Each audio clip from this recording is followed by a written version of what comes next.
and welcome to FC Goa TV on Prudent. You're watching Simply Football post-match analysis show with me, Neeraj Prabhu, and we have with us our very own football expert, former India striker Francis D'Souza.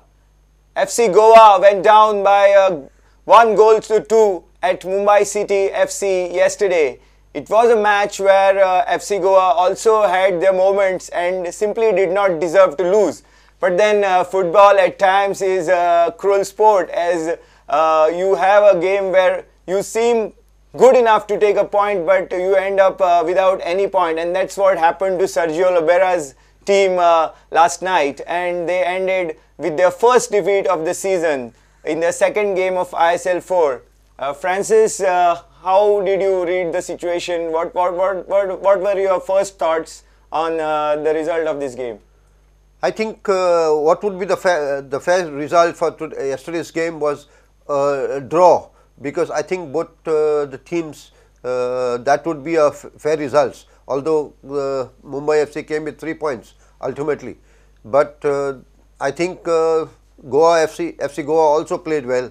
They created the chances, they missed the goals, but one of the goals was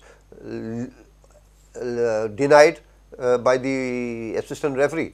But this is all the story that the beautiful game brings to us, and I think they were unfortunate not to come out with a point. How was FC Goa's team composition? There were 2 changes in the team, with Bruno Pinheiro and Brendan Fernandes going out of the starting 11, and in came Manuel Arana and Chingalan Singh. Yes, so I think. How do you read that? I think Sergio Libera's philosophy is that he always wants to play attacking football, and so he put his priority to attack and rested Bruno Pinheiro.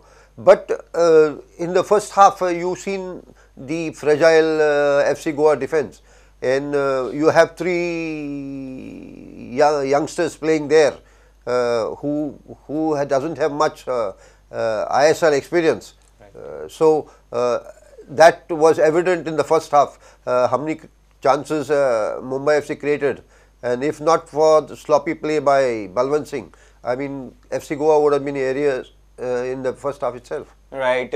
It was injury to Brandon Fernandes that necessitated the changes, as Sergio Lobera had to maintain the 5 foreigners, 6 Indians formula in the starting 11. So what he did was he brought in Spanish right winger Manuel Arana in the starting 11 to replace Brandon in an attacking position. While to maintain the 5 foreigner formula, he had to compromise on defense, and Bruno Pinheiro, who is a very experienced defender and who also has a lot of leadership qualities, he had to go out. And Indian player Sana Singh had to come in to maintain that 6 Indians in the starting 11 rule. So that made FC Goa's backline a wee bit immature or inexperienced, because Sana Singh is only 21 years old and his central defensive partner Muhammad Ali is only 25. So that quite a bit immaturity was there in FC Goa's backline, so the rivals could really get behind the defenders at times very easily.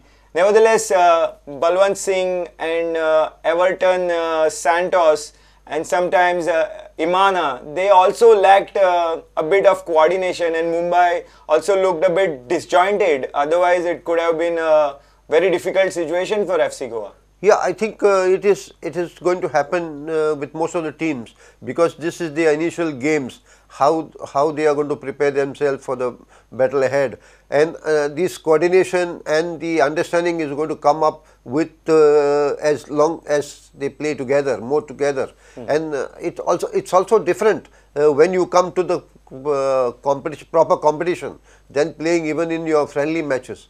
So you found that there was a lot of discoordination among Mumbai FC, and Balwant didn't have the earlier game because he was also injured. So that's how you find the inconsistency and discoordination between these players of Mumbai FC. FC Goa really playing the short passing tiki-taka version of Spanish football. But there are a few potential hazards of this brand of football, and we saw a few occasions where players were caught out in possession in their own territory and Mumbai could threaten a goal. Yes, Neeraj, when you play possession football deep into your defensive third, you are always living dangerously. You don't have experience in these four defenders that you have with you, and what is more important is the confidence of playing possession football. You know, you may be technically sound, you may be positionally sound, but the confidence to play possession football is very, very important. It has also to be backed by very confident goalkeeping. Right. You have goalkeepers play as sweepers, and if you have Katamani now, who is looking very, very shaky as the tournament is progressing, I mean, you will always have players like inexperienced players like Saritan and Muhammad Ali falter at crucial levels and give opponents the opportunity to create panic in the defense. Right, Francis mentioned Katimani, and the FC Goa captain has made his second big error of the tournament so far, and it was his blunder that helped Mumbai City FC to score their first goal.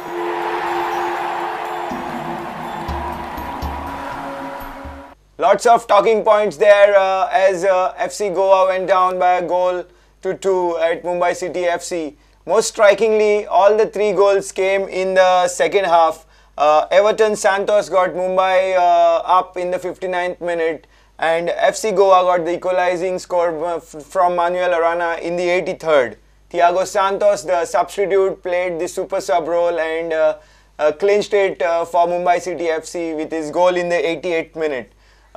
Refereeing error was one of the striking feature of this game, but then everybody makes mistakes, players makes mistakes, sometimes the coaches do errors in their judgment, so that's all fair. Other important aspect in the game was Manuel Lanzarote's performance. How unlucky the Spanish midfielder was last night, as his brilliant chip over Amrinder Singh was kept out with the intervention of the goal post. And then Amrinder Singh in Mumbai City's goal had an excellent night. He saved Lanzarote's long ranger, and before that he had done a similar job as he thwarted Ferran Corominas from close range. So a great performance by Amrinder Singh in Mumbai City's goal there. Yes, Neeraj, the goalkeeper, the contrast, Katamani and Arminder. Arminder proved to be a saviour for Mumbai FC. But the goal that they considered, FC Goa, really woke them up, and you could see Spanish brilliance at the best. Right. The beautiful goal that they scored, the first goal, I mean, that is something very delightful to watch. The understanding was perfect, and Lanza, as you said, had a brilliant day today, masterminding all the moves, and unfortunately, errors cost FC Goa the match for them, because I think when we bring officials from abroad, we expect them to perform at their best. Absolutely. We have officials here who also falter, and credibility of refereeing is always that they have to perform at the given time, and in such crucial times, if you lose to some errors of the referee, I mean, it's very disheartening for teams who want to progress in the tournament. Right.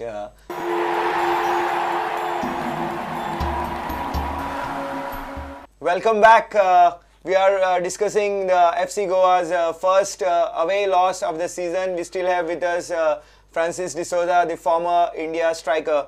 Francis, if you put a spotlight on the best player for FC Goa last night on the pitch, who was it for you? I think Lanza was the best midfield player. He was trying to pump up his team into attack, but they have met, as Spanish football flair, they have made number of passes which has always given them the confidence to go ahead. initially in the first half, you haven't seen much headway in the attacking third. They weren't able to break through. But like I said before, the goal really has pepped them up, which they considered, and they got into the element once again. A little flair of what they showed us in the first match.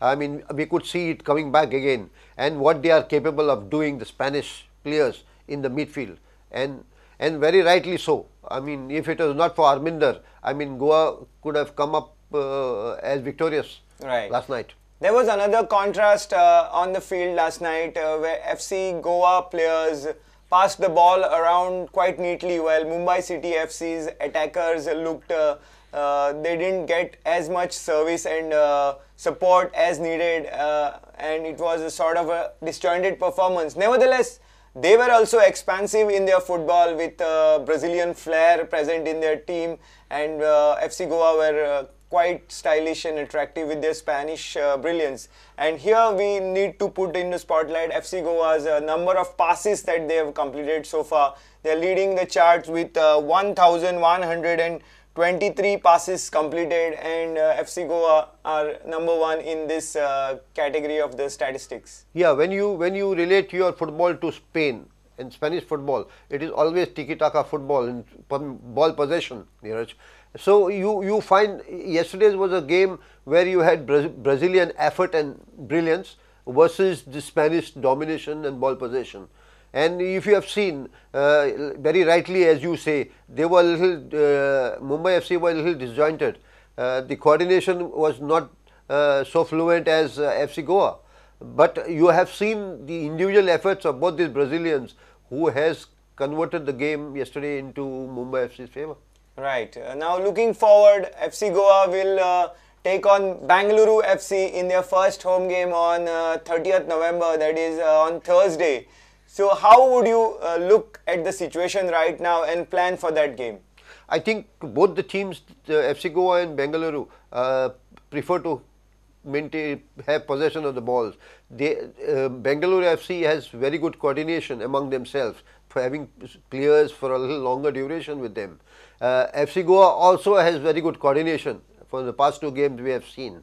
So it's going to be a battle in the midfield. Right. Who gains superiority in the midfield. And they also have Spanish player, and their coach is also a former assistant coach at Barcelona. Yes, very true. So Spanish flair again against each other, and we find that you will find that FC Bengaluru FC also has got good players in their ranks who can convert matches on the opportunities they get. So it's going to be a very interesting game and a delightful game to watch with a lot of ball possession and individual flair.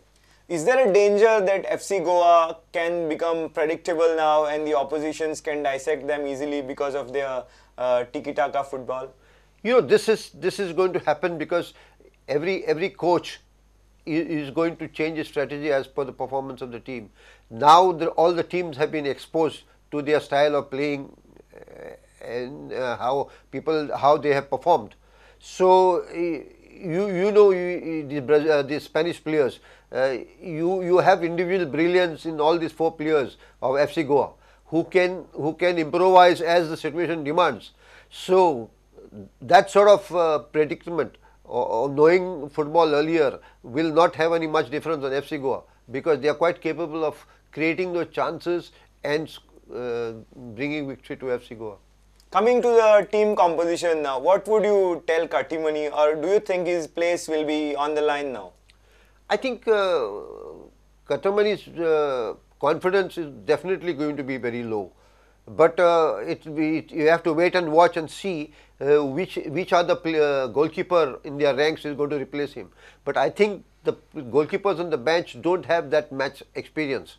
So I think the coach is going to put confidence in Katimani because beside this howlers that he has created, I think he has a lot of confidence. He can bring up those excellent saves during the matches as we have seen in the last match. But I think the coach will go and persist with Katimani. Yes, it seems it will be that way because at the end of last night's match, Coach Sergio Lobera was asked about his goalkeeper and Lobera maintained that Katimani is still the best goalkeeper, not only in Goa, in India. That's his assessment of Katimani. Coming to Brandon, who missed last night's game, what a fine player he is in this attacking philosophy of Lobera. We all saw it in the first game. And hopefully if Brandon is fit, he should straight away come back to the starting 11 with Bruno restored in the defense, isn't it? Yeah, the confidence that they got from the first victory with Bruno's presence there. It's always a problem when you don't have the regular player playing in the first 11, and Brandon being a very brilliant ball player and can combine very well with the Spanish players. The style sort of matches each other. So I think that he is going to be a very big influence in the next game when he comes back into his first 11. We also see that when Brandon plays, Mandar's game also has more facet than what we saw yesterday. He seemed so limited in his expression last night. Yeah, Neeraj, football is a team game, and how you gel with each other is very, very important. I mean, there is some body language which sends signals to each other. So that's how Mandar and Brandon has created a confidence for themselves, and how they can coordinate very well with each other and bring results for the team. Also, Coach Lobera will have to work out the math right way, because Manuel Arana cannot be replaced again. So, taking in another foreigner means you have to replace another foreigner if Bruno has to be restored to the lineup. So, it will be absolutely touch and go for Coach Lobera. Yeah, definitely. I think with Brandon coming in, I'm sure that he is going to bring Bruno back in the defense, which is very, very important to strengthen up his defense. And sacrifice Arana in that And he has to sacrifice Arana, because Brandon is doing a very good job and he is performing. So he is out only because of his injury. So the performing player, I think he will definitely sacrifice Arana to strengthen his defense. Right. This should be a cracking game when FC Goa host Bengaluru FC on 30th November. That is on Thursday at Fatorda. It will be also the first home game for the Gors, and you have an opportunity to make your way to the Fatorda Stadium through our FC Goa quiz, the first quiz of the season, and your question is coming up on the screen right away. Grab a chance to support your favorite team in 4th edition of Indian Super League.